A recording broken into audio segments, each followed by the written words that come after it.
안녕하세요. 장검중 학교 학생들. 자, 앞에 있는 영상에서 우리가 로마사에 대해서 한 절반 좀 안 되게 살펴봤었는데요, 여러분. 자, 여기 빈칸 채워보면서 로마사 흐름 다시 살펴보고 뒤이어서 못했던 내용 살펴보도록 하겠습니다. 자, 저번에 로마 이제 건국이 됐어요. 자, 로마 이탈리아 안에 있던 작은 국가였는데 이제 점점점 커진다고 했었죠. 처음에는 왕이 다스리는 정치로 시작을 했다가 점점점 공화정으로 변천을 하기 시작합니다. 특히 로마는 흔히 공화정으로서 보통 본격적인 시작은 공화정으로 많이 봐요. 앞에서 얘기했듯이 왕정일 때는 그 다른 세력에 의해서 지배를 받았기 때문에 순수 로마인들에 의한 정치는 공화정에서 시작을 합니다. 근데 이 공화정도 다른 지역과 마찬가지로 이제 귀족 중심의 공화정에서 먼저 시작하다가 점점점 평민까지도 정치에 참여하는 참정권을 얻는 형태로 발전을 했죠.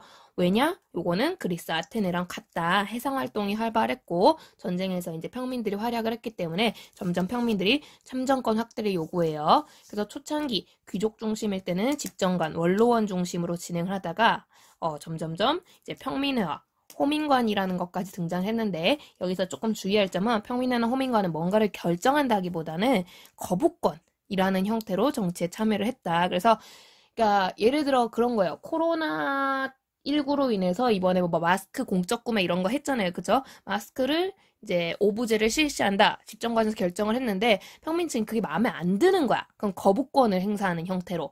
그런 식으로. 그래서 평민에서 거부할까 말까 뭐 이런 거를 결정한다고 보시면 되겠어요. 이런 식으로 귀족과 평민이 함께 정치에 참여하게 되는데 그 과정에는 로마가 전쟁을 넓히는 과정이 크게 또 연관이 된다라는 거. 그래서 특히 앞에서 얘기했듯이 평민들이 참정권을 얻는데 전쟁에서 활약한 점이 두드러졌기 때문에 로마의 발전 과정에선 영토 확장 빼놓을 수 없다라는 거고요. 자, 초창기 로마는 일단 이탈리아 반도를 통일합니다. 그래서 자신들이 위치해 있던 이탈리아 반도를 통일한 다음에 지중해를 얻기 위해서 크게 두 개의 전쟁을 했었는데요. 하나가 포에니 전쟁, 또 하나가 마케도니아 전쟁인데 특히 포에니 전쟁, 카르타고를 멸망시켰던 요 전쟁이 유명하다라고 해서 저번 시간에 요거는 좀 자세히 살펴봤었고요. 이 포에니 전쟁과 마케도니아 전쟁 승리한 후로 이제 지중해는 로마의 호수라고 불릴 정도로 엄청난 영토를 확보를 했는데 이 전쟁 영향으로 평민층의 정치 참여가 늘어납니다. 요거는 긍정적인 거라고 했죠. 그래서 평민층의 참정권 요구가 더욱 확대되고 그 정치적 지위는 성장을 하는데 문제는 이 평민층이 자영농이 많았기 때문에 경제적으로 몰락하는 일이 많았다라는 거고요. 그 경제적 몰락에 큰 영향으로 라티푼디움이라는 귀족 중심의 대농장이 이게 대농장이라고 했었죠. 모르는 친구는 밑에 여기 설명 다 해놨어요. 그래서 대농장의 역할이 큰 영향을 미쳤다라는 거고요. 이것 때문에 빈부격차 라고 하는 요 문제가 심각해졌다라는 거야. 여기까지 저번 시간 했는데요. 자, 그러면서 저번에 얘기했듯이 이 로마의 공화정이라는 정치 시스템 자체가 위험해지기 시작해요.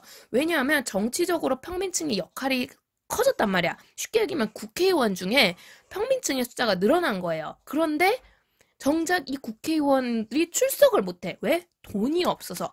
요런 문제가 발생을 했기 때문에 이 문제를 해결하려면 평민층이 몰락하는 것, 즉 자영농이 몰락하는 걸 막아야겠구나. 특히 이때 뭐 때문에 몰락하는 일이 많았다고 라티푼디움, 이런 문제들을 해결해야겠구나라는 사람들이 등장하게 되고요. 그 가장 대표 인물이 요 그라쿠스 형제라는 사람입니다. 형제가 둘 다 그 호민관으로서 활약을 해요. 이 사람들이 내가 알기로는 귀족 출신인데 귀족인데도 로마가 몰락하지 않기 위해서 로마의 공화정이 제대로 굴러가야 된다고 생각을 했던 사람이고요.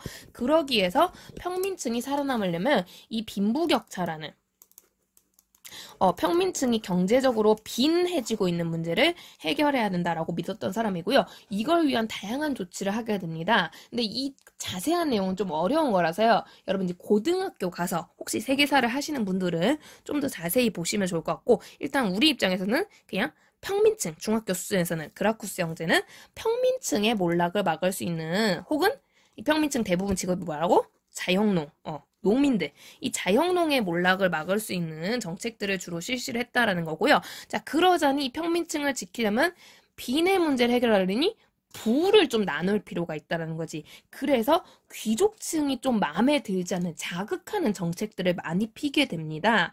이 뭐 몰라도 되는데 예컨대 뭐 토지 라티푼디움을 제한한다든가 그러니까 라티푼디움을 더 못 가지게 하는 거예요 귀족들이 그런 종류의 개혁들을 하게 되면서 형제들이 둘 다 나란히 무슨 층의 미움을 사게 되느냐 당연히 평민층을 위한 정책을 하니까 귀족층을 불만을 사게 돼요. 귀족층은 그라쿠스 형제 마음에 안 든다 이렇게 되는 거고요. 결국 두 형제 모두 약간 과정의 차이는 있지만 둘 다 몰락, 암살당하는 일을 겪게 됩니다. 사실상 그라쿠스 형제의 개혁은 실패했다고 볼 수 있는 거죠. 귀족층의 반대 때문에 귀족층이 못하게 막았다라는 거고요. 그러면서 로마, 아이고 이거 선생님 못하네요. 여기 로마 제국이라고 하시면 안 돼요. 아직 제국이 아니기 때문에. 로마 내부의 갈등이 되게 심해지고 있었다라는 거, 특히 평민층과 귀족층의 갈등이 되게 커지는 거고요. 이 과정에서 전쟁이라는 군사적 활약을 통해 내가 원래 군인이었는데 이제 더 이상 싸움을 하긴 좀 그렇고 그래서 원로원이나 이런 데 참여를 하는 거야. 그래서 군인 정치가들이 등장하기 시작하는 거고요. 그러면서 점점점 권력을 둘러싼 갈등이 되게 심해지는 거죠. 막 혼란이 심해지는 거야. 그러면서 왜냐면 이 나라가 이제 거대해졌기 때문에 우리도 지금 내가 저번에 얘기했잖아요. 집전민주정이 우리 지금 현대에서 어려운 이유 중에 하나가 인구나 국토가 너무 넓다라는 거. 그래서 공화정이 모든 사람들의 의견을 물어가면서 막 굴러가기에는 한계가 오기 시작했다라는 거야. 바로 이 공화정이 위가 왔다는 거지. 왜 나라가 너무 커졌으니까. 그러면서 이 거대한 나라를, 그러니까 요즘처럼 인터넷이라도 있으면 좀 괜찮은데 그것조차 안 됐기 때문에 결과적으로는 이 시대적 특성상 시대 기술력 특성상 어쩔 수 없이 이 거대한 나라를 다스리기 위해서는 민주정치 공화정치 같은 방식보다는 이제는 선생님 오타로 넣었던 제국으로 바뀔 필요가 있었다는 거죠. 즉 강력한 황제라는 존재가 등장해서 나라를 다스려야 되는 그러한 변화가 요구되고 있었다라는 거고요. 그 흐름 속에서 이제 그거 이제 약간 시대적 어떻게 보면 역행이라고 쓴 거지. 그러니까 제정이 아닌 상태로 공화정을 살리면서 이제 로마를 살려보려고 했던 게 그라쿠스 형제인데 이건 실패를 했다는 그 자체가 이제 로마는 공화정이 운영되기가 어렵겠구나라는 상징이 되는 거고요. 그러면서 당시 이제 시간 문제였어요. 황제가 등장하는 것 자체가. 그래서 공화정 대신에 제정으로 변할 준비를 하기 시작합니다. 로마가. 그 과정에서 많은 이제 권력가들 정치가들이 등장하게 되는데 크게 마침 이 시기 때 딱 세 명의 영웅이 등장을 하게 돼요. 첫 번째가 경제적으로 굉장히 부유했던 크라수스라는 사람이고요. 이 사람 몰라도 돼. 이 사람은 노노노. 그 다음에 전쟁에서 활약한 특히 해적을 타파하면서 이름을 얻었던 또 잘생겼대요. 미모나 인기로 이제 이름 알렸던 폼페이오스. 폼페이오스. 마지막으로 엄청난 지략으로 역시 전쟁에서 되게 활약했던 유명한 군인 정치가가 카이사르예요. 이 사람이 중요해. 카이사르. 별표. 카이사르인데요. 요 세 명이 마침 이름을 막 얻게 되면서 사람들 분위기상으로도 얘네 셋 중에 하나가 로마를 먹겠구나 이런 게 눈에 보이는 거예요. 그래가지고 하는데 초창기에는 요 셋이 좀 고만고만해요. 그러니까 크라수스한테는 사실상 돈밖에 없었고요. 홈페이우스에게는 인기밖에 없었고요. 카이사르는 머리밖에 없었던 약간 좀 그런 느낌이었거든요. 그래서 이 셋이 싸우자니 다들 2%씩 뭐가 모자란 거야. 그래서 이 셋이 이 셋 중에 카이사르가 먼저 이제 제안합니다. 이 사람 똑똑하다 보니까 크라수스 폼페이우스를 모아요. 그래가지고는 이 시대적 분위기가 우리가 로마를 먹을 것 같은데 니네가 생각했는데 한 명이 먹기엔 우리 서로 뭐가 모자라지 않니? 우리 뭔가 하나씩 부족하잖아. 그러니까 우리 셋이 싸우지 말고 연합을 하자. 연합을 해가지고 우리 셋이 같이 로마를 통치하는 거야. 라고 하면서 그러니까 로마를 다스리는 우두머리가 셋이 되는 정치를 하게 됩니다. 요 정치를 삼두 정치라고 해요. 그러니까 머리가 셋인 거야. 이 두자가 머리 두자거든요. 그래서 삼두 정치, 머리가 셋인 정치라고 하는데 흔히 이걸 보통 1차 삼두 정치라고 합니다. 왜냐? 뒤에 또 나오거든. 그래서 1차 삼두 정치라고 해서 셋이 막 이제 권력을 나눠 가지면서 은근 견제를 하면서 서로 야금야금 이제 1인자가 될 준비를 하는 거죠. 근데 이 셋 중에 조금 세력이 제일 약했던 게 크라수스예요. 돈밖에 없었어요, 이 아저씨 정말로. 그래서 이 크라수스가 먼저 조금 이렇게 대들다가 제거를 당합니다. 그러면서 폼페이우스랑 카이사르가 살아남았는데 이 둘은 조금 비등비등해. 그러니까 둘 다 어쨌든 출신도 군인 출신 명예가 좀 있고요. 머리도 영 나쁘지 않은데 근데 요 분위기를 싹 보더니 그 폼페이우스 부하 중에 하나가 분위기의 둘 중에 하나가 1인자가 될 것 같아. 이때 내가 폼페이우스를 죽여버리고 카이사르한테 붙으면 카이사르가 나한테 이제 높은 자리를 주지 않을까라고 하면서 폼페이우스 부하 하나가 얘를 암살해서 제거를 해버려요. 어처구니 없게. 그러니까 원래는 둘이 박빙으로 싸웠어야 되는데 폼페이우스가 부하한테 배신을 당해요. 그래가지고 머리를 들고 카이사르한테 딱 갔는데 이 아저씨 진짜 머리가 좋아. 왜냐면 폼페이우스가 카이사르가 함부로 공격을 못했던 게 진짜 인기가 좋았거든요. 로마 사람들이 정말 좋아하는 사람이야. 근데 그런 사람이 암살을 당해서 카이사르한테 이제 왔어. 만약 카이사르가 이 사람을 칭찬해주면 로마 시민들이 카이사를 뭐라고 생각할까요?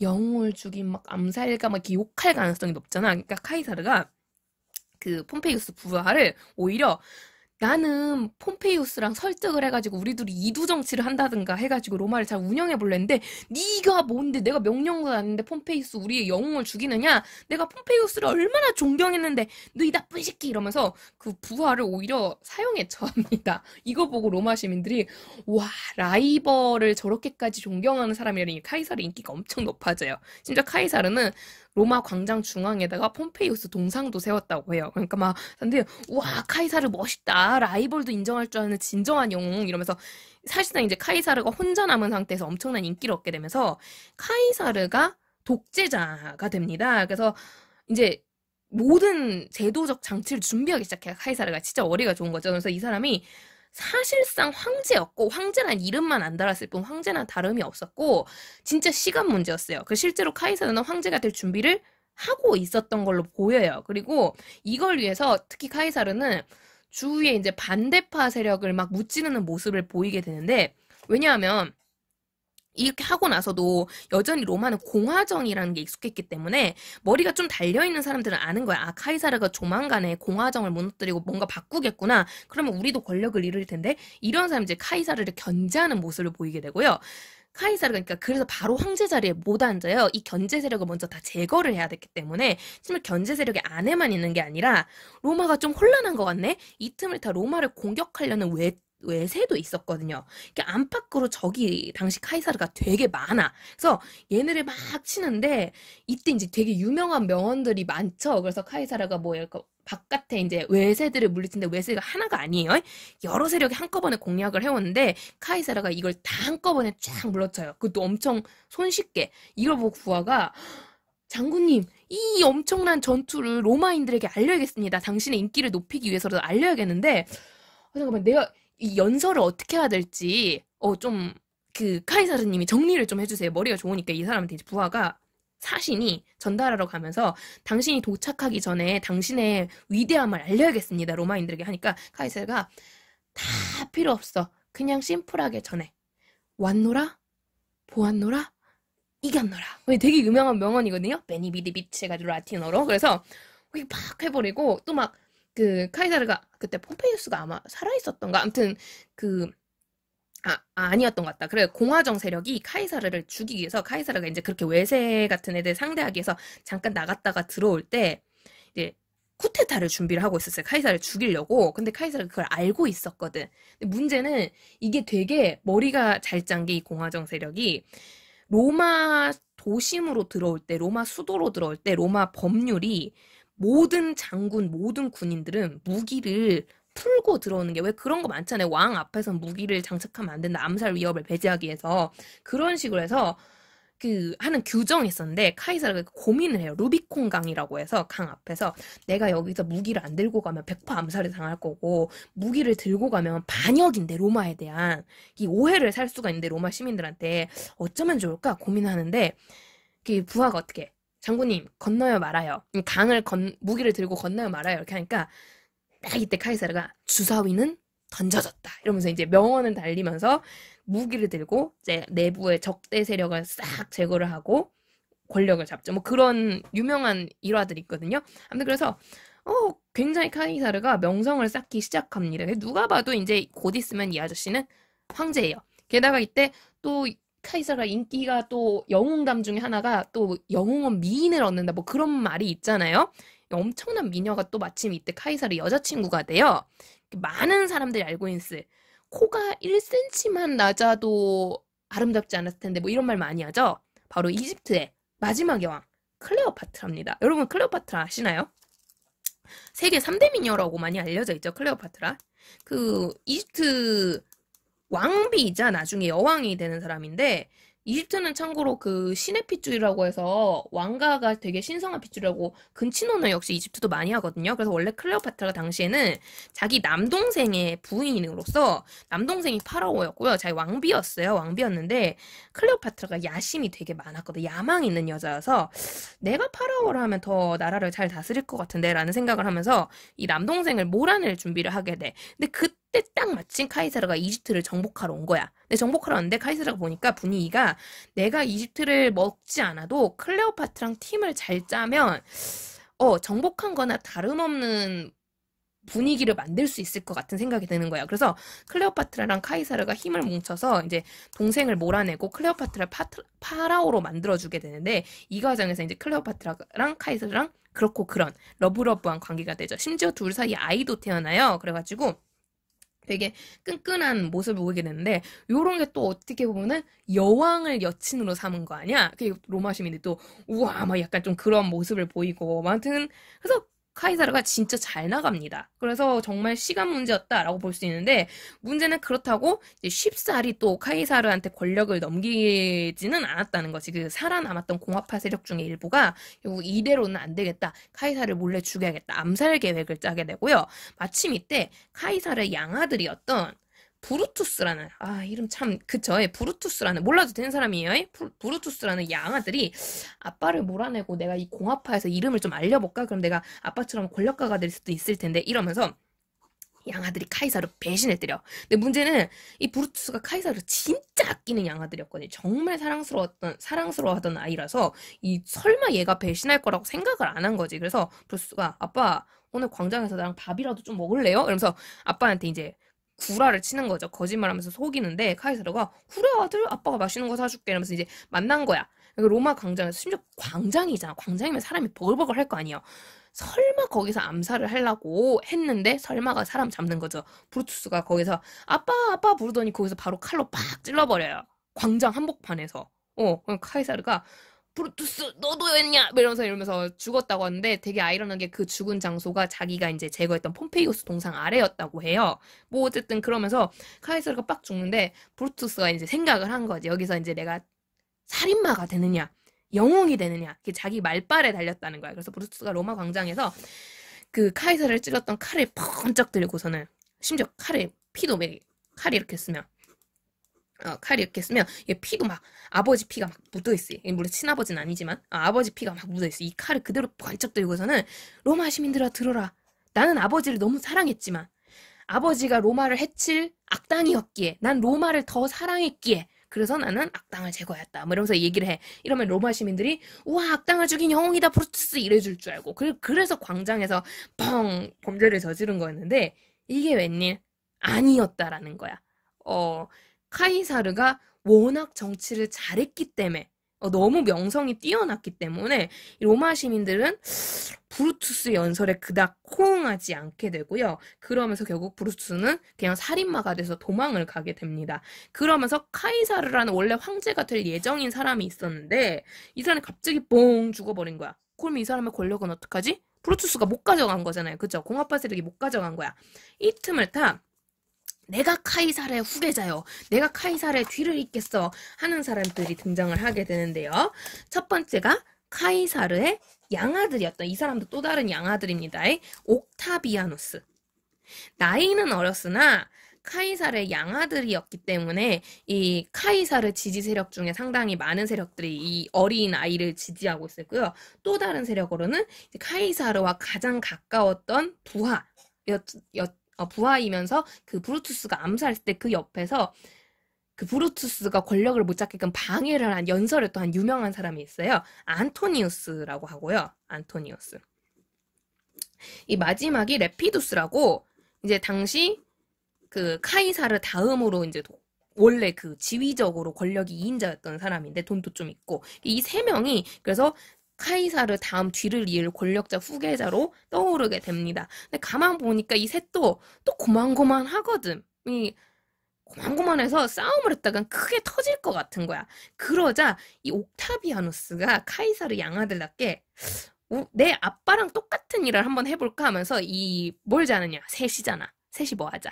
같이 정치하자. 이게 2차 삼두 정치가 됩니다. 그래서 참고로 해서 이름은 내가 외우라는 사람 말고는 굳이 모르셔도 상관없어요. 그래서 2차 삼두 정치라고 부르게 되고요. 그 결과 이제 옥타비아누스랑 안토니우스랑 레피두스가 같이 정치를 하게 되는데 가만 보니까 카이사르랑 가장 끈이 약해. 제일 후계자로서 좀 위치가 약했던 애가 누구일 것 같나요? 느낌이.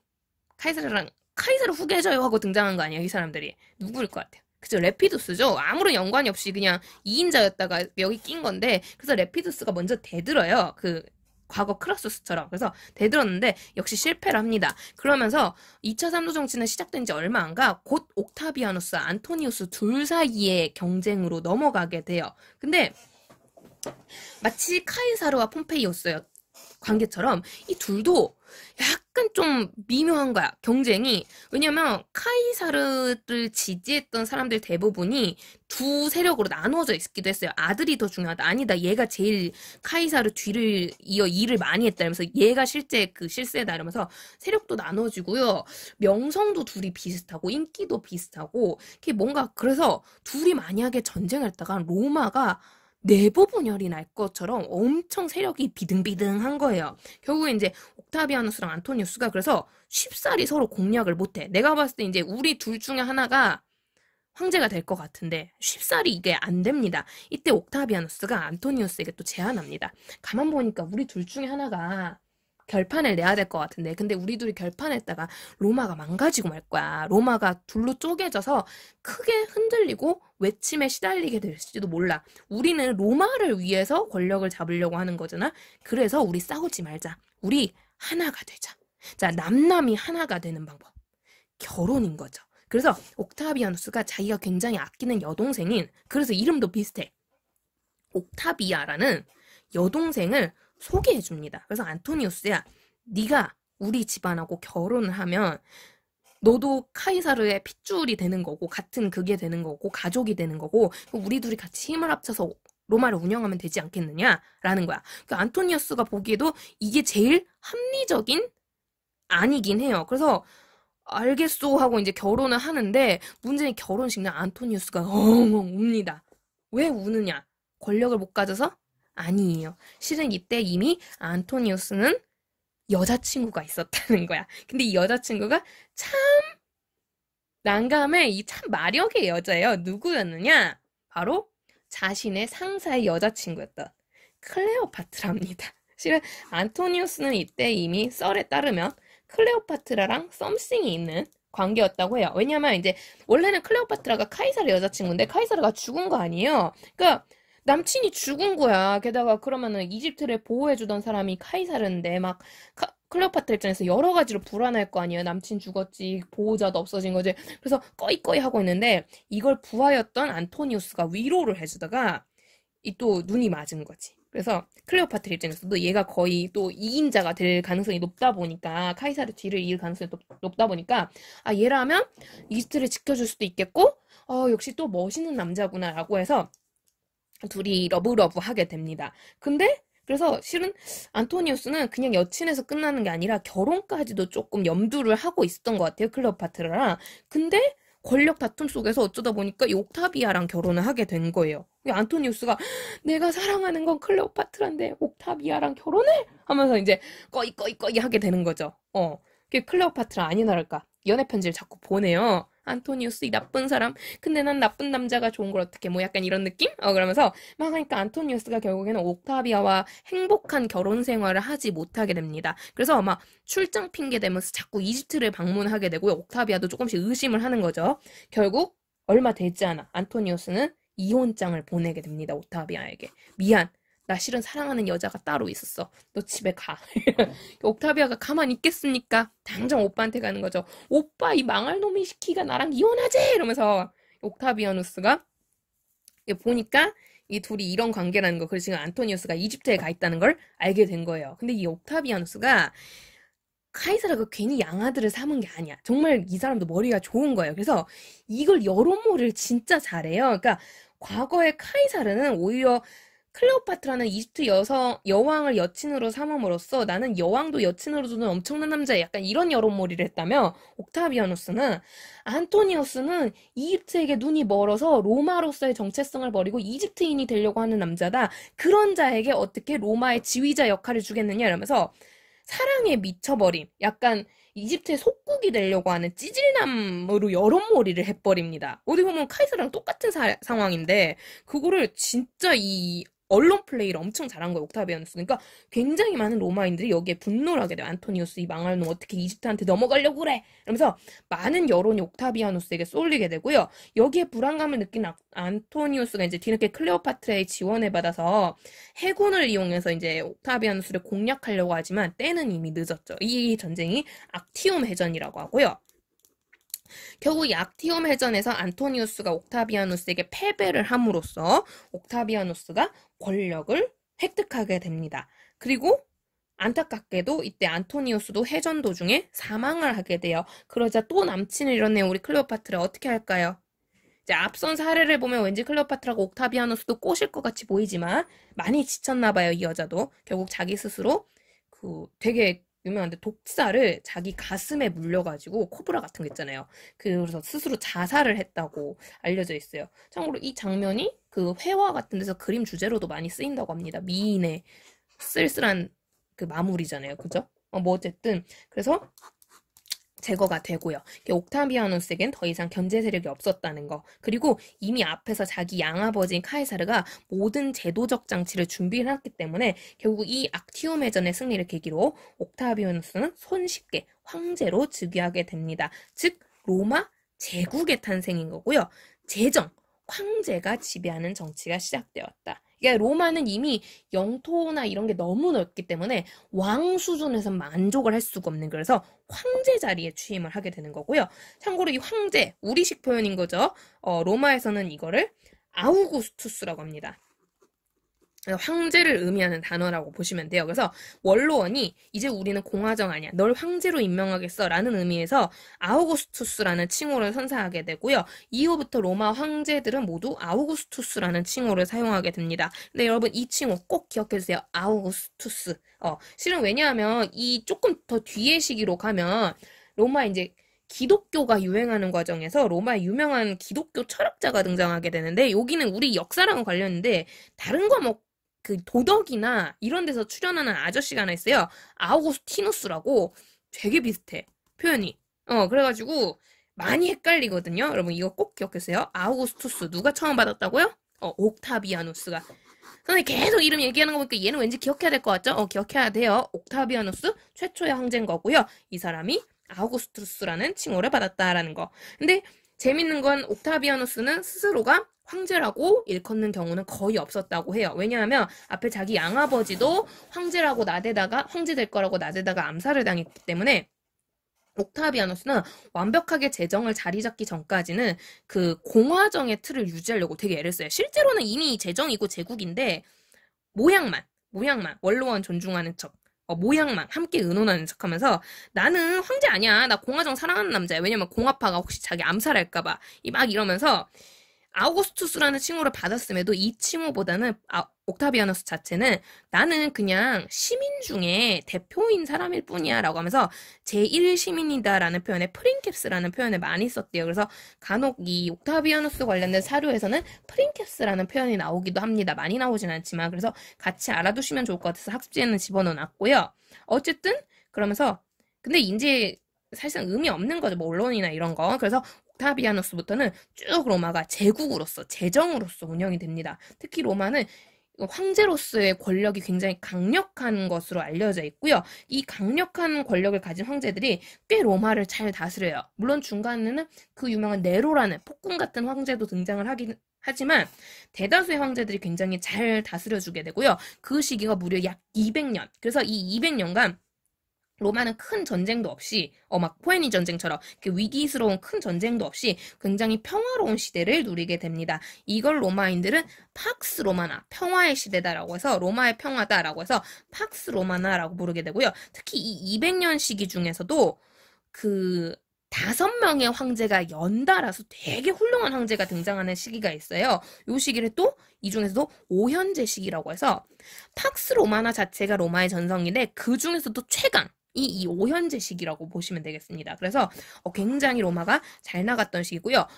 영토 넓지, 전쟁 위험 없지, 굉장히 잘 먹고 잘 살지, 이러다 보니까 이 팍스 로마나 시기 때는 로마인들이 되게 거만해져서, 우리 앞에 영상에서 봤던 그 검투사 같은 그 잔인한 연기를 왜 하냐? 이제 로마인들이 지겨운 거야. 심심한 거야. 그래서 유흥거리를 막 만들다 보니까 그런 잔인한 경기를 만들기도 하는 거고요.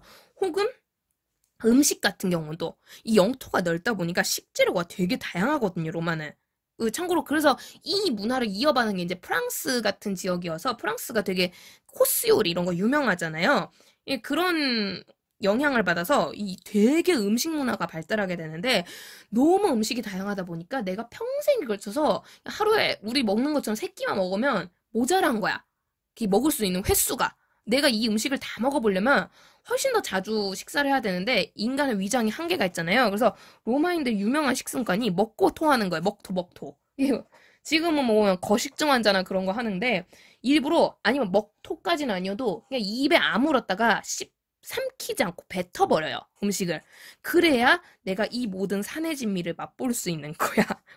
그럴 정도로 굉장히 엄청난 전성기였다. 되게 살기 좋았다라는 걸 볼 수 있습니다. 근데 문제는 이 살기 좋음이 이 빈부격차가 여전히 있는 상태에서 살기 좋음이, 그러니까 방금 얘기했던 건 부자들의 행복함인 거고요. 실은 내부적으로 자세히 뜯어보면 이 빈부격차 문제는 사실상 점점 심해집니다. 그래서 표면적으로는 국력이 가장 강한 이건 분명히 최전성기예요. 최전성기지만 우리도 항상 배우잖아요. 전성기 직후에는 내리막길이 시작이 된다고. 그러니까 로마가 200년 동안 평화를 누리면서 어떻게 보면 고인물이 되는 거야. 썩은 물이 돼가고 있는 거예요. 그러면서 군사력이나 이런 부분에서 점점점 약화되는 모습입니다. 왜냐면 전쟁이 더 이상 힘겹게 있지 않으니까 군사력 대비를 할 필요가 없는 거고요.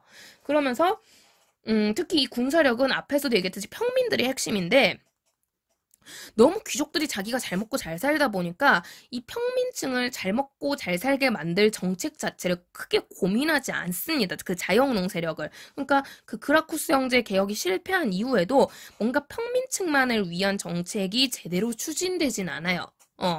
그러면서 조금씩 이제 고여가기 시작하는 거죠. 그러면서 이 시기는 전성기입니다. 전성기지만 이제 뒤로 가면 내리막길로 가게 된다라는 거고요. 그러면서 슬슬 로마가 쇠퇴하기 시작해요. 특히 워낙 잘 먹고 잘 사는데, 이 잘 먹고 잘 사는 나라의 최고 권력자가 누굽니까? 황제 아닙니까? 내가 황제가 되는 순간 정말 난 남부럽지 않게 살 수 있는 거야. 근데 문제는 우리처럼 로마는 핏줄이란 게 그렇게 세지 않아요. 왜냐면 아까 봤듯이 옥타비아누스만 해도 카이사르의 친아들이 아니거든요. 양아들이거든요. 그러니까 양자 문화 같은 게 되게 로마는 발달돼 있었기 때문에 꼭 내가 이 사람의 핏줄이 아니어도 힘이 있고 권력이 있고 능력이 있으면 황제 자리를 뺏을 수도 있다라는 거야. 그러면서 당시 가장 힘이 있던 군인 세력들이 뭐 전쟁도 없겠다. 권력 욕심이 생기는 거죠.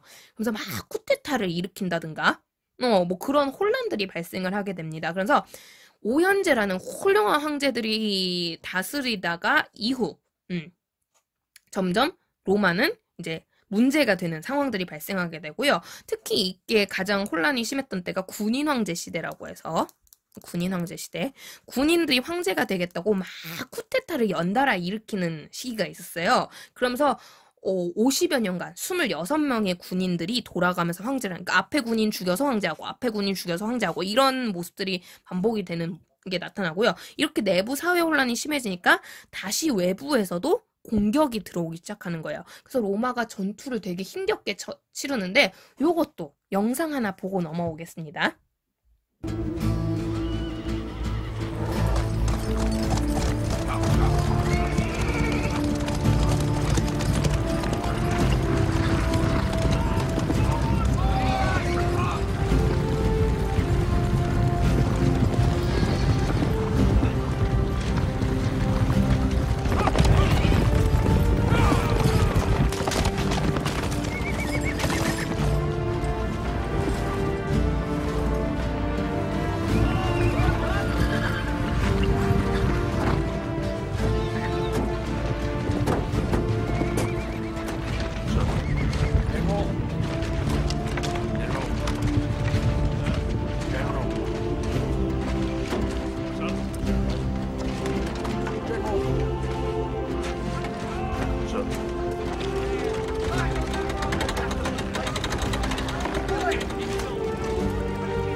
Not a sign. How long has he been gone? Nearly 2 hours. Will they fight, sir? We shall know soon enough. Soldier! I ordered you to move those catapults forward. They're out of range. Range is good. The danger to the cavalry Is acceptable. Agree?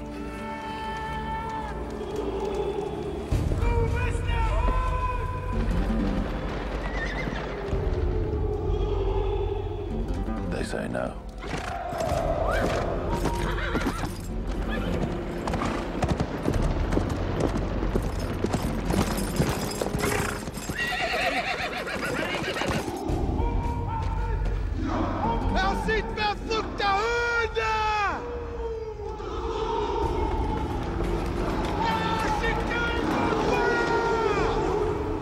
Brothers!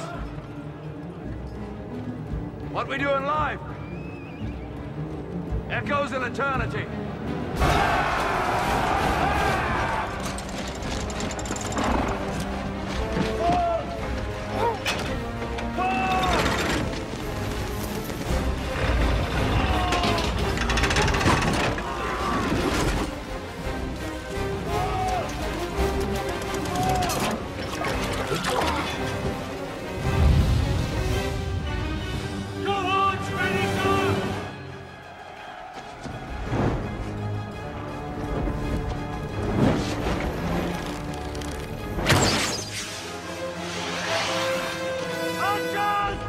Ignite!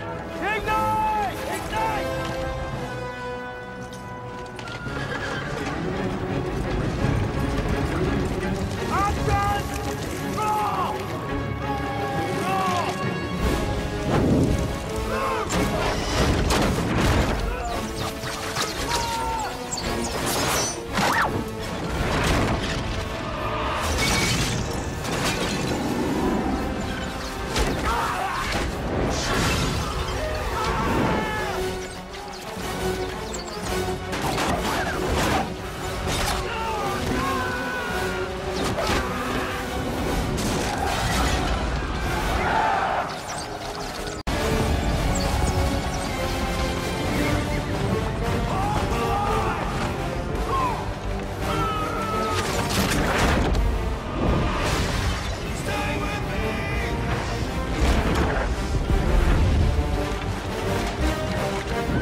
네, 봤나요, 여러분?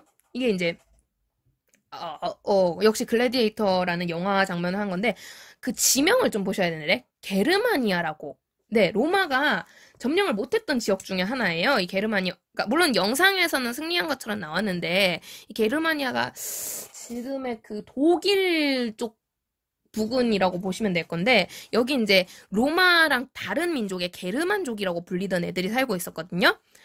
요거는 영화 작품으로 다른 걸로도 많은데 이 게르만족이 그 세력이 꽤 센데 이게 물론 문화 수준은 로마보다 떨어지지만 그 날씨도 좀 추운 곳이고 그래서 로마가 몇 번 찝쩍거리다가 포기를 한 지역이에요. 그래서 게르만족은 따로 독자적으로 살아가고 있다가 이제 이 시기, 지금 군인 황제 시기처럼 이제 로마가 혼란해지는 시대가 오니까 점점 자기 동네는 춥잖아. 로마는 발달했잖아. 따뜻하잖아. 그래서 로마 쪽으로 조금씩 건너오고 침략하는 모습을 보이게 됩니다. 그러면서 이제 앞선 영상처럼 이렇게 로마랑 전투하는 일도 있고요. 그래서 물론 기술 수준이 떨어지기 때문에 우리 무기도 보이잖아요. 영상 보니까. 그죠? 기술 수준이 떨어지기 때문에 게르만족이 되게 초창기에는 로마를 이기지 못하는데 이게 되게 웃긴 상황이 게르만족이 전투로는 힘드니까 이 뭘 하게 되느냐 귀화 같은 느낌으로 조금씩 이동을 해와요. 근데 마침 이 로마도 원래는 평민층이 군대를 맡아야 되잖아요. 근데 이 평민층이 경제적으로 몰락하니까 자기가 무기를 구입한다든가 이게 군사적 의무를 지니기가 되게 힘든 상황이었거든. 그래서 군대가 비니까 로마가 잘 됐다면서 이 게르만족을 고용하기 시작하는 거야. 그러면서 군대 내에 게르만족 세력이 막 늘어나요. 그러니까 뒤로 가면 갈수록 전투를 했을 때 게르만족 군대가 게르만족을 상대로 제대로 전투하겠습니까? 아니라는 거죠. 그래서 로마 내부에 계속 게르만족이 늘어나는 모습을 보이게 되고요. 동시에 또 다른 지역에서도 대표적인 게 이제 페르시아 같은 다른 동방 지역에서도 로마를 침공하는 일들이 발생하기 시작합니다.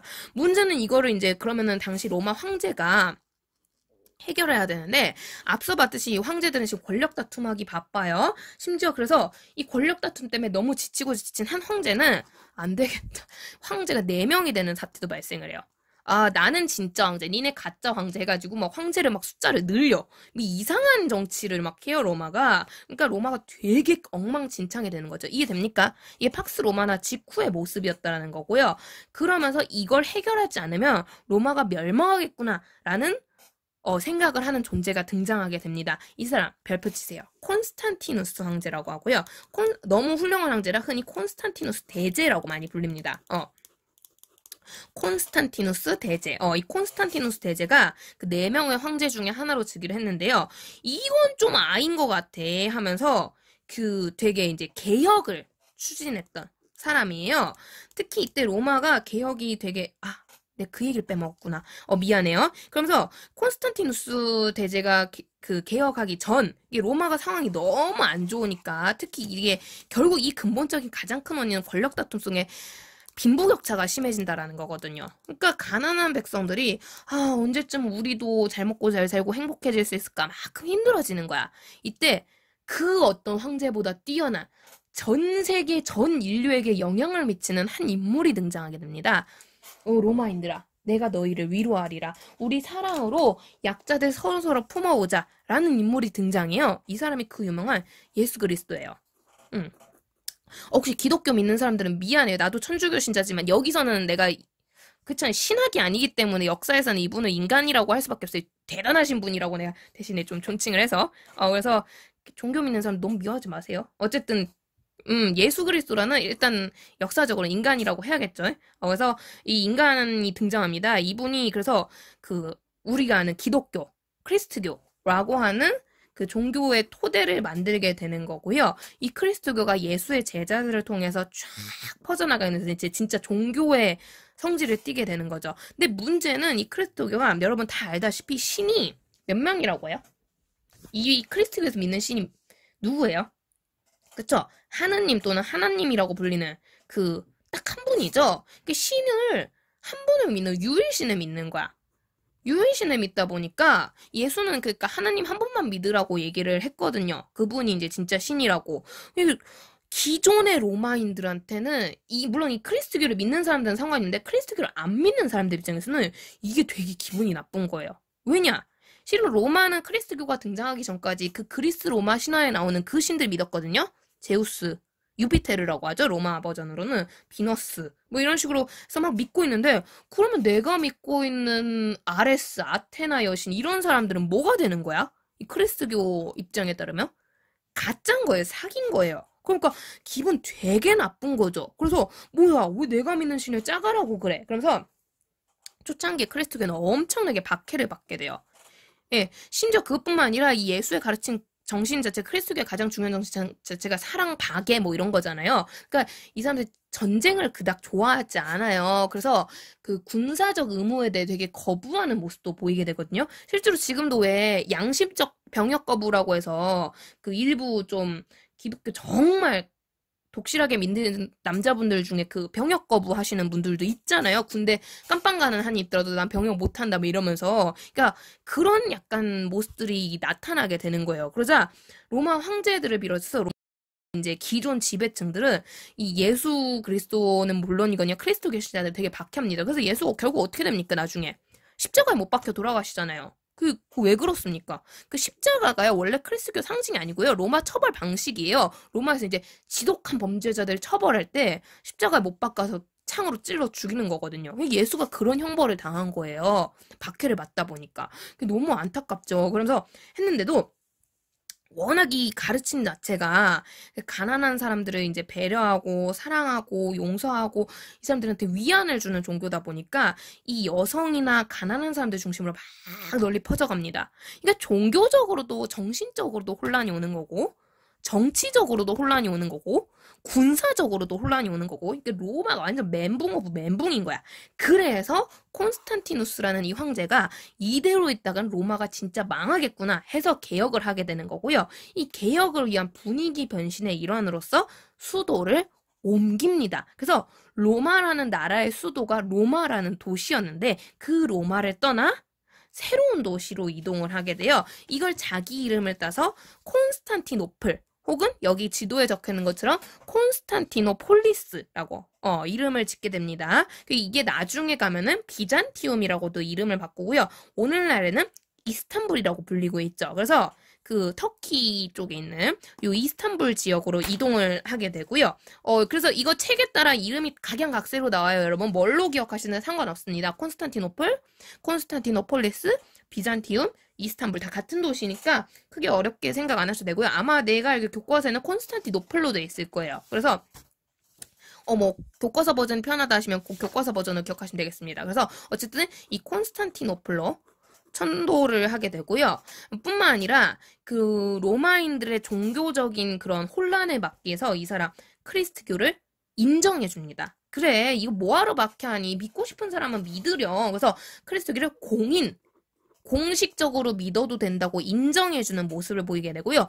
요 크리스트교를 인정한다라고 적힌 문서가 그 이탈리아 밀라노 쪽에서 발표가 됐다고 해서 밀라노 칙령이라고 황제가 직접 발표하는 걸 칙령이라고 얘기하거든요. 그래서 밀라노 칙령이라는 문서를 통해서 발표를 하게 됩니다. 그러면서 이 외에도 뭐 군사적으로나 여러 가지 이제 개혁을 했던 인물이 콘스탄티누스 대제라는 사람이 되겠고요. 그리고 이걸로 그 황제도 4명이었는데 이제 딱 자기 혼자로 줄여버려요. 그래서 굉장히 여러 가지로 개혁을 많이 했던 인물로 알려져 있습니다. 결국에는 이걸 계기로 이제 로마의 분위기가 굉장히 많이 변신하게 되는데 문제는 콘스탄티누스가 이제 약간 자기도 한계를 인정한 거야. 이 너무 로마의 국력이 쇠퇴했기 때문에 로마 전체를 돌보긴 좀 힘들어. 사실상 이 콘스탄티누스는요 서쪽을 버린 거예요. 그래서 이미 낡고 썩어 빠져버렸던 이제 분위기가 썩어버린 이 일대 구로마 지역이죠. 이 로마 수도가 있던 이 구 지역은 그냥 이미 게르만족도 너무 넘쳐나고 됐어. 적당히 니네는 원래 살던 대로 대충 살고 나는 일로 와서 여기 새로운 분위기, 뉴 분위기, 신도시 막 개발하면서 이쪽 중심에 개발을 하고 이쪽 중심으로 나라를 돌보는 거죠. 그러다 보니까 로마가 이 넓은 지역이 자연스럽게 분위기가 이 동쪽 지역하고 서쪽 지역의 분위기가 많이 다른 거야. 어디가 막 발전하고 뿜뿜하고 에너지 막 좋고 그럴까? 그치? 동쪽. 반면 서쪽은 점점 가면 갈수록 게르만족 수가 늘어나고 낙후되고 혼란스럽고 여전히 그런 게 남아있게 됩니다. 결국에는 이게 점점점 심해지게 되면서 나중에 뒤를 이어서 이제 4세기 말, 그러니까 한 50년쯤 뒤에 테오도시우스 황제라는 이 황제 때 되면요. 테오도시우스 황제는 사실상 인정을 해버려요. 야, 우리 이미 로마는 반쪽아리로 쪼개졌어. 우리가 사는 이제 앞으로 우리가 계속 돌볼 로마, 동로마, 저기 버려진대, 이제 낙후된대, 그냥 그지 같은데 서로마, 아예 이제 딱 나눠져 버립니다. 이 사람 전후로 해가지고 딱 나눠져 버리고요.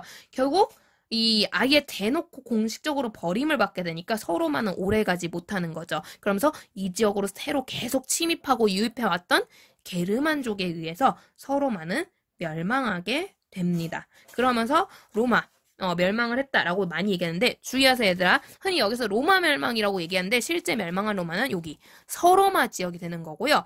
동로마 지역은 여전히 살아있게 됩니다. 살아남아서 쭉 이어져서 약 1000년 정도가 더 유지가 되는데요. 이 동로마 이름을 바꿔서 나중엔 비잔틴 제국이라고 불리게 되고요. 그래서 수도 이름도 비잔틴 제국의 수도라고 해서 비잔티움이라고 불리게 되는데 원래 발음은 영어로 바이잔티움인가 뭐 그런 식으로 하던데 영어 애들이 뭐 어쨌든 그래서 요런 식으로 이제 약 1000년 뒤에 동로마는 멸망을 하게 되고요. 이 서로마는 이제 게르만족에 의해서 새로운 역사가 쓰여지게 됩니다. 그래서 교과서 순서대로는 원래 이 서로마 지역이 이제 우리가 아는 서유럽으로 변하는 영국, 프랑스, 이탈리아, 독일, 에스파냐, 포르투갈 이런 게 만들어지는 모습을 원래 교과서 순서대로면 살펴봐야 되는데 이왕 로마 한 거 선생님 봤을 때 로마를 마저 끝내면 좋을 것 같아서 다음 학습이 동로마부터 보도록 하겠습니다. 그래서 그 시대는 바뀐 거 이제 중세 시대로 가는데 로마도 이제 중세로 간 거야. 고대 로마는 멸망을 한 거고요. 서로마 멸망한 거고요. 중세 시대 동로마가 어떻게 살아남고 어떻게 역사가 전개되는지 다음 영상에 보도록 하겠습니다. 그러면서 이렇게 로마 흐름 좀 잡히겠습니까? 로마가 상당히 길어서 복잡하죠? 복잡해서 그 잡다한 얘기 덜고 크게 다시 한번 정리를 하면요. 자, 다시 한번 정리해 볼게요. 아이고, 연습장이. 자, 다시 한번 정리하게 되면요. 자, 로마 초기에는 처음에 왕정으로 짧게 가요. 짧게 갔다가 곧 공화정, 본격적인 로마는 공화정 중심으로 발전했다. 공화정 중심인데 귀족 중심에서 평민 중심으로, 평민까지 합쳐지는 형태로 나아가게 되고요. 이 과정에서 영토 확장, 크게 영향을 미치게 되는데 특히 영토 확장에서 가장 유명한 전쟁은 포에니 전쟁이다. 포에니 전쟁인데 문제는 이 포에니 전쟁 이후에 공화정이 위기가 왔다, 흔들렸다. 영토가 너무 넓어진 상태에서 빈부격차 문제가 심해지고 이걸 나름 해결해 보려고 했던 게 그라쿠스 형제. 근데 실패를 하게 되면서 삼두정치라는 게 나타났었다. 그래서 이 삼두정치 때 꼭 기억해야 될 인물 카이사르와 옥타비아누스가 있고요. 그러면서 결국에는 옥타비아누스라는 승자를 통해서 황제가 다스리는 형태로 바뀌게 되는데 최초의 황제가 누구다? 옥타비아누스. 그리고 이 옥타비아누스가 황제라는 의미에서 받았던 칭호는 아우구스투스 볼 수 있고요. 자, 그러면서 결국 로마가 계속 발전하게 되면서 뭐 중간에 아예 위기가 없다고 할 수 있지만 상당히 오랜 기간 평화롭고 잘 나가는 전성기를 누리게 돼요. 그거 우리가 팍스 로마나라고 불리고요. 이 팍스 로마나 중에서도 5명의 훌륭한 황제가 연달아 등장한 오현제 시기가 엄청 유명하다라는 거. 이거 같은 건 아닌데 뭐 안에 겹치니까 그렇게 보시면 돼요. 그래서 팍스 로마나라는 전성기가 이어지는데 이게 결국에는 너무 오래 전성기를 누리다 보니까 이제 고인물이 되면서 쇠퇴하기 시작했다라는 거고요. 군인 황제 시대라든가 게르만족의 침략이라든가 이런 로마의 위기가 오게 된다. 그러면서 한편에서는 이때 무슨 종교가 만들어지기도 한다? 이 시기?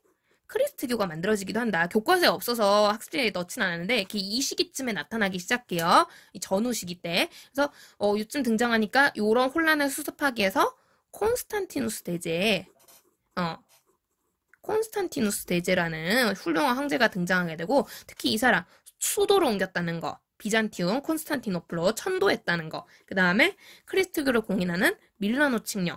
유명하다는 거 봤었고요.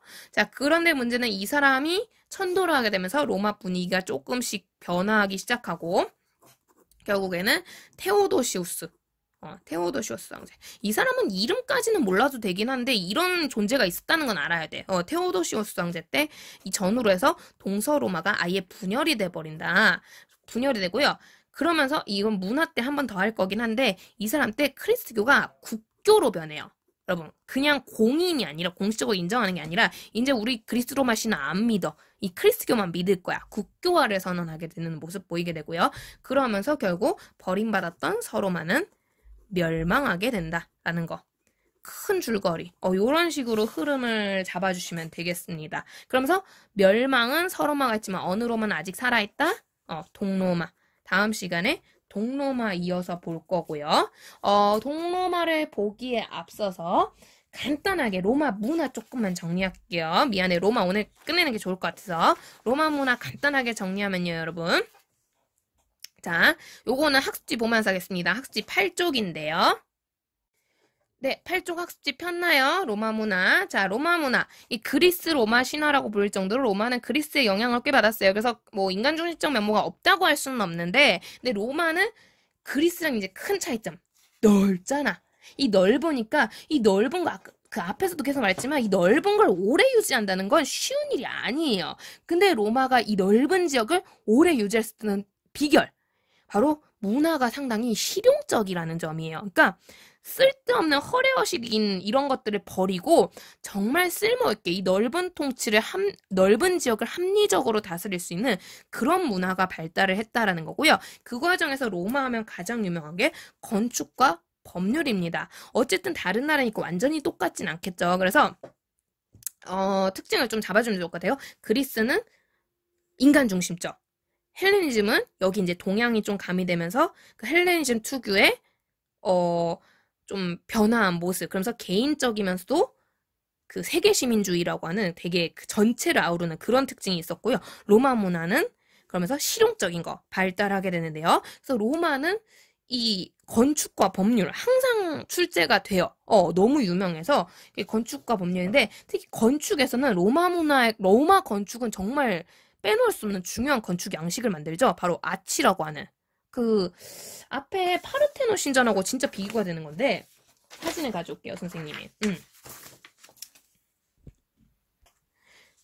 네, 보시면요. 요 그리스 때 같은 경우는 파르테논 신전 보면 알겠지만 이게 직선이에요, 직선. 보이죠? 직선인데 로마로 넘어가면 아치라고 해서 이 위가 둥그러진단 말이에요. 근데 이건 내가 과학이라 정확히 모르겠는데 요렇게 되면 기둥이 더 적은 상태로 이 지지가 가능하대요. 그래서 보면은 기둥 자체가 여기는 빽빽한데 여기는 좀 그래도 듬성하잖아요. 그죠? 그리고 그 판테온 신전이라고 해서 로마에 있는 신전 중에 보면은 아예 기둥이 없는 건물도 있어요. 이 아치 형태로. 그래서 웅장한 제국적인 면모를 보여준 되게 멋진 건축물이 많거든요. 그래서 이 아치라는 양식이 되게 유명하고 로마의 실용적인 성격을 가장 잘 보여주는 형태로 많이 나와요. 그러면서 이 아치 양식을 적용한 여러 가지 건축물들이 사진으로 소개되는데요. 특히 이 중에서 이거 모르면 좀 바보 할 정도로 이제 유명한 건축물이 바로 콜로세움이죠. 앞에 영상에서 봤었죠. 검투사들이 싸우는 그곳. 콜로세움. 혹시 이게 뭐지? 하는 친구들은 앞에 영상 다시 한번 보셔도 좋을 것 같아요. 선생님 일부러 그래서 영상 때 콜로세움 보이게끔 영상을 집어넣었거든요. 그래서 콜로세움 유명하고요. 근데 이 콜로세움은 너무 빤해. 누가 봐도 이건 로마 거야. 이거 그냥 모르면 뭐라 해요. 그래서 모르면 바보야. 그래서 보통 시험 문제로 많이 나오는 애가 얘예요. 수도교인데요. 수도교예요, 얘들아. 그러니까 여기 안에 수도관이 있어서 물도 나르고 위에는 다리 역할도 하는 거야. 그래서 교통로이자 물이 다니는 길 동시에 되게 실용적인 거죠. 역할하는데 이게 얼마나 잘 만들어졌으면 지금도 쓸 수 있어요. 얘는 지금도 쓰여요. 그럴 정도로 이게 좀 언제 건데 2000년도 더 된 건데 그럴 정도 되게 튼튼하고 잘 만들어졌대요. 유명한 건축물이에요. 그래서 요게 많이 나와요. 근데 이게 로마 건 거 어떻게 알아? 아치 보면 아는 거예요, 여러분. 아치 양식이 그 정도로 로마 하면 대표적이고요. 그러면서 또 이렇게 건축이 발달하니까 넓은 지역까지 또 도로 교통망이 잘 뚫려서 소식도 잘 왔다 갔다 거리고 다스리기가 좋았다는 거죠. 동시에 이 넓은 지역 합리적으로 공정성 있게 객관성 있게 잘 다스려야 돼요. 그러니까 로마는 자연스럽게 법률이 발달하게 되는 거고요. 이 법률이 그것도 그 정치적 발달 과정에 맞춰서 점진적으로 발전합니다. 그 결과 로마의 법률은 굉장히 합리적이면서도 역시 또 실용적인 성격이 강한 법률로 알려져 있고요. 특히 그 중에서도 우리 이건 뒤에 나오는 법률이긴 해요. 동로마 때 나와지는 법률인데 이 로마법 대전이라고 불리는 이 원래 이름은 유스티니안스 법전인데 너무 길잖아. 그래서 이렇게 많이 바꿔 불러요. 로마법 대전이라고 불리는 이 법률은 지금 유럽 법률에도 적용이 될 정도로 그러니까 지금 유럽에서 법률을 만들 때 이 아이디어를 다 로마에서 가져왔을 정도로 되게 쓸모가 높은 시대를 관통하는 되게 멋진 법률이라고 합니다. 볼 수 있고요. 그래서 로마는 실용적인 성격이 굉장히 강한 법률이에요. 동시에 로마에서 빼놓을 수 없는 거 드디어 이 종교가 출현했다는 거죠. 바로 크리스트교입니다. 예술을 중심으로 신을 한 명만 믿는 유일신 사상을 바탕으로 만들어졌고요. 초창기에는 엄청나게 박해를 받아요. 그 박해의 상징이 바로요 카타콤이라는 건데요. 지하 묘지죠. 묘지 무서워 죽겠는데 여기서 예배를 지냈다는 거예요. 예배를 이런 데 아니면은 감시를 하니까 박해하니까 십자가 못 박혀 죽을 수 있으니까 그래서 이런 데서 몰래 비밀리에 기도 올리면서 세력이 커지다가 결국 콘스탄티누스 대제 시기 밀라노 칙령으로 더 이상 박해하지 않겠다 공식적으로 인정을 해주게 되고요. 나중에 테오도시우스 황제 시기에는 국교로 변하는 모습까지 나타나게 됩니다. 요게 로마 문화의 특징. 이건 간단하죠, 여러분? 정리해 주시면 되겠습니다. 자, 그래서 로마 흐름 우리 쭉 살펴봤었고요. 뒤에 보시면 선생님 다음 시간 이어서 9쪽 동로마 이어서 보도록 할 건데요. 요 동로마 하기 전에 복습용으로 선생님이 흐름 잡는 거 올려놨어요, 여러분. 요거 답이거든요. 답 보시기 전에 미리 한번 꼭 풀어보시기 바랍니다. 그래서 앞에 했던 내용 흐름 쫙 정리해 주시면 좋겠어요. 그러면 이제 다음 영상으로 마지막 동로마 간단하게 짚고요. 이 영상 마무리하도록 하겠습니다. 오늘 수고했어요.